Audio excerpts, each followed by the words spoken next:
Al-Fatihah.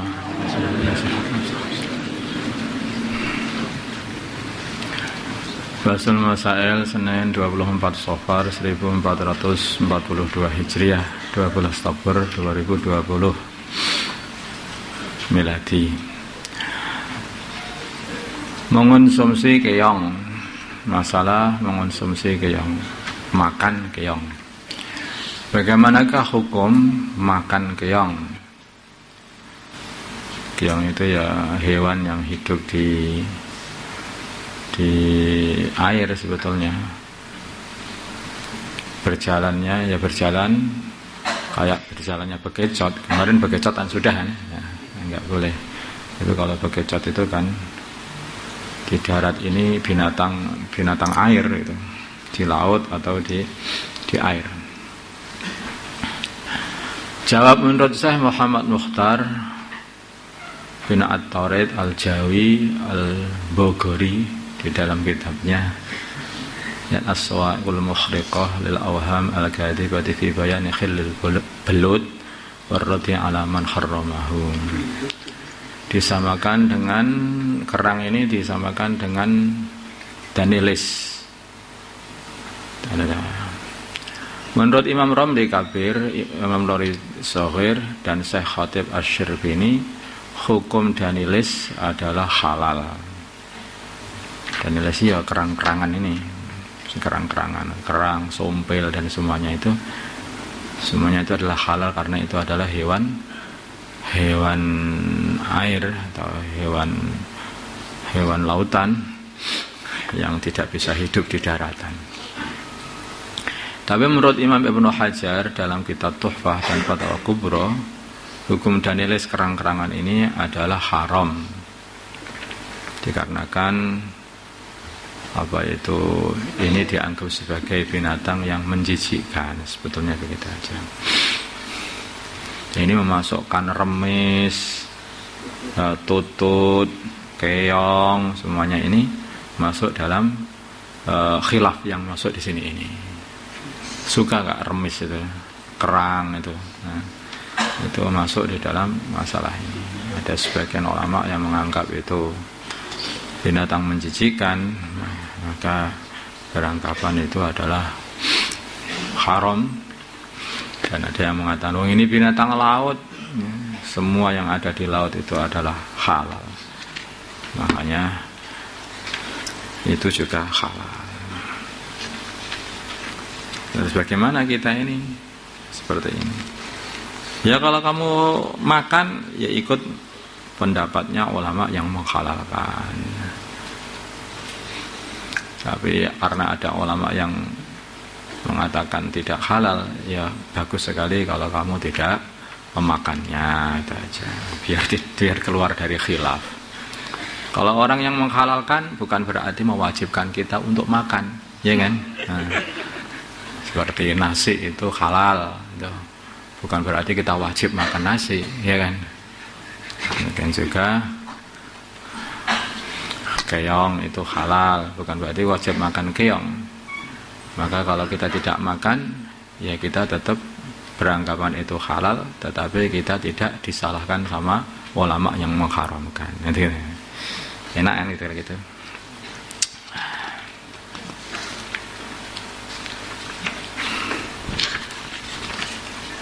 Kelihatannya banyak kolesterolnya juga itu. Wallahu a'lam. Jadi kerang-kerangan itu memang dicerna sama tubuh itu susah. Jadi untuk mencerna kerang-kerangan itu perut itu membutuhkan minimalnya itu 4 jam untuk bisa hancur di perut. Sedangkan daging itu 8 jam malah. Sedangkan daging itu hanya 4 jam sudah bisa hancur. Ini lebih alot daripada daging. Wallahu a'lam. Kalau banyak makan ini biasanya nanti banyak sakit perut. Karena alot itu alot. Dagingnya alot. Mencetak atribut kekafiran. Ini pertanyaan dari seseorang. Saya tinggal di daerah ini sudah pernah juga, dibalik diulang lagi. Saya tinggal di daerah yang jumlah penduduknya antara muslim dan non-muslim adalah sama banyaknya. Saya punya usaha percetakan yang mana kebanyakan pelanggannya adalah orang yang tidak Islam, bukan orang Islam. Dan kami juga banyak mencetak atribut perlengkapan yang berkaitan dengan agama mereka. Seperti salib. Misalnya seperti salib. Pertanyaan, bagaimana hukum jual beli saya? Maka hukumnya adalah haram dan tidak sah. Jadi jual beli salib. Jadi seperti halnya orang yang ahli ukir, namanya begitu. Orang Islam dipesan sama orang kafir, buatkan saya ukiran salib itu 3 meter namanya tingginya, mau tak pasang di jalan ya. Itu mahal Pak, itu yang harus dibuatkan. Itu ya seumpamanya seperti itu. Bahkan atau mungkin mau dipasang di kuburan mereka begitu, itu pun juga tidak boleh. Orang Islam menjual atribut kekafiran kepada orang kafir ini. Jika memang haram, bagaimana sikap saya atau pemecahan permasalahan solusinya, mengingat keahlian saya yang saya miliki hanya itu? Jawab, tidak menerima pesan, mudah saja. Tidak usah menerima pesanan yang berkaitan dengan hal yang membantu kemaksiatan. Selesai. Begitu saja kok ditanyakan. Solusinya ya tidak usah menerima pesanan yang berkaitan dengan kemaksiatan atau kesyirikan. Nah, seperti membuat salib begitu itu kan itu satu kesalahan besar, apalagi menurut Islam. Itu seperti kita ridho bahwa Nabi Isa itu disalib ramai-ramai oleh orang kampung. Bahkan kita ikut-ikut menyalibnya, dan yang membuatkan salibnya kita. Itu kan malah berbahaya seperti itu, kayak ridho itu. Padahal Nabi Isa itu nabi besar di antara 5 nabi ulul azmi yang harus betul-betul kita muliakan. Orang menghina seorang nabi ini bisa keluar dari millah, dari agama Islam. Allah Akbar. Pijat.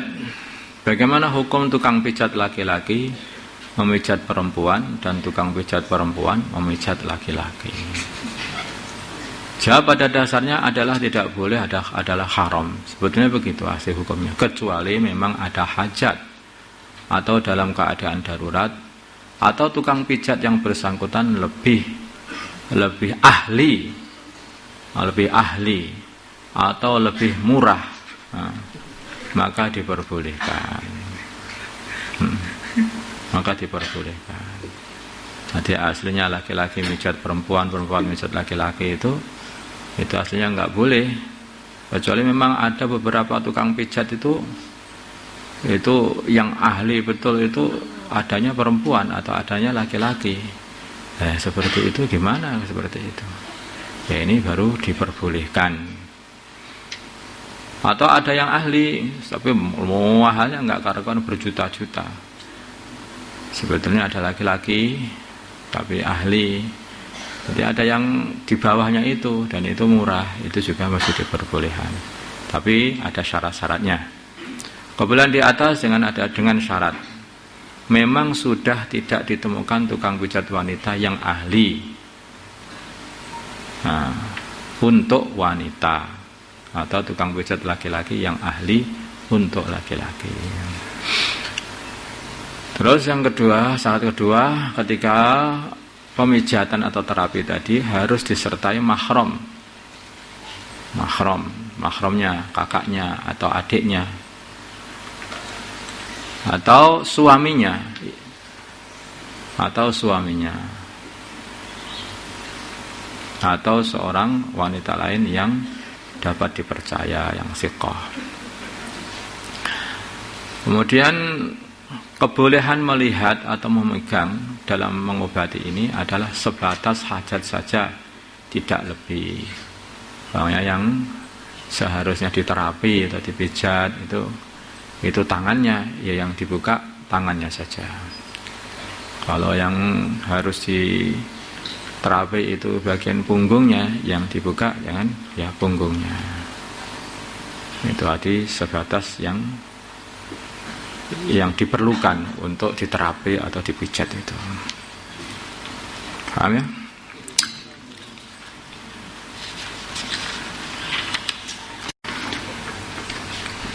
Masker bagi wanita ketika ihram. Pertanyaan, bagaimana hukum memakai masker, yaitu penutup wajah atau penutup mulut, hidung, wajah atau sebagian wajah bagi wanita yang sedang ihram,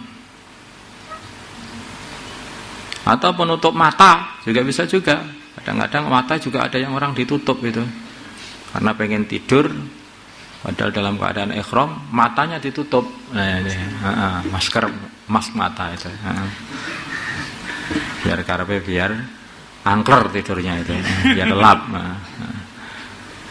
Ya itu padahal sedang ihram. Ini bagi seorang wanita kan seharusnya dia itu membuka wajahnya, tidak boleh menutup wajahnya.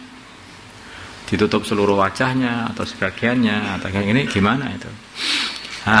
Memakai masker atau penutup bagi wanita, masker bagi wanita yang sedang dalam keadaan ihram, karena adanya hajat adalah boleh. Kalau ada hajat adalah boleh, tetapi wajib membayar fidyah. Ini ya.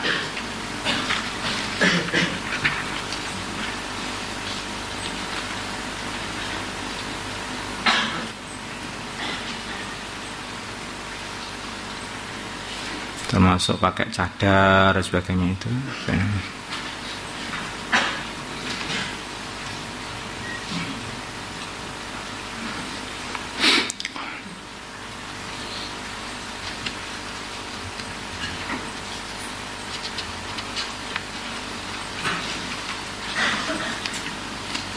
Fidyah ya, senang fidyah. Takziah kepada orang bukan Islam, Muslim. Takziah kepada orang bukan Islam. Bagaimana hukum takziah kepada non-Muslim? Nanti keluarga bukan Islam yang mati salah satu keluarganya. Jawab, hukumnya boleh saja. Bahkan kalau diharapkan dia akan menjadi lembut hatinya dan akhirnya malah masuk Islam, maka malah disunnahkan. Nah orangnya kadang-kadang itu ya dengan diperlihatkan akhlak yang baik, itu muasyarah yang baik, sehingga hatinya itu jadi lembut dan akhirnya dia tertarik dengan Islam dan kembali lagi untuk menyembah Allah lagi seperti mbah-mbah mereka. Karena aslinya manusia itu orang Islam semuanya menyembah Allah. Kalau mereka itu sampai tidak ingat Allah, menyembah kepada selain Allah, itu karena dipelencengkan oleh syaitan, oleh iblis itu. Aslinya manusia semuanya itu menyembah Allah. Mbah-mbahnya mesti menyembah Allah, karena mbahnya Nabi Nuh dan Nabi Adam. Paham lah? Nanti karena setelah Nabi Nuh ini tidak ada manusia lagi yang keturunannya yang hidup. Semua dari keturunannya Nabi Nuh alaihissalam, berarti semua manusia keturunan Nabi Nuh. Nabi Nuh menyembah Allah lah itu. Makanya kalau keturunan Nabi Nuh kok enggak menyembah Gusti Allah, ada yang jadi mensekutukan Allah, yaitu karena dibelokkan oleh setan. Catatan hukum di atas kalau memang ketika takziah tidak bebarengan dengan ritual keagamaan mereka. Adapun kalau bebarengan maka hukumnya haram. Seumpamanya apa itu ketika takziah kepada mereka itu pas ada ritual bakar mayit, seperti itu. Atau mungkin sedang membuat satu ritual nyanyi-nyanyian untuk ke agama mereka terus kamu ikut nyanyi sampai hafal juga. Nah itu juga itu yang nggak boleh. Hati jangan sampai mengikuti ritual mereka saja ketika mereka sedang tidak ada ritual. Allahumma shalli ala sayyidina Muhammad wa ala sayyidina Muhammad wa sallallahu alaihi wasallam. Allahumma arhamna sayyidina Muhammad Allahumma ighfir lana sallallahu alaihi wasallam alaihi bainana wa bainana wa sallallahu. Alhamdulillah.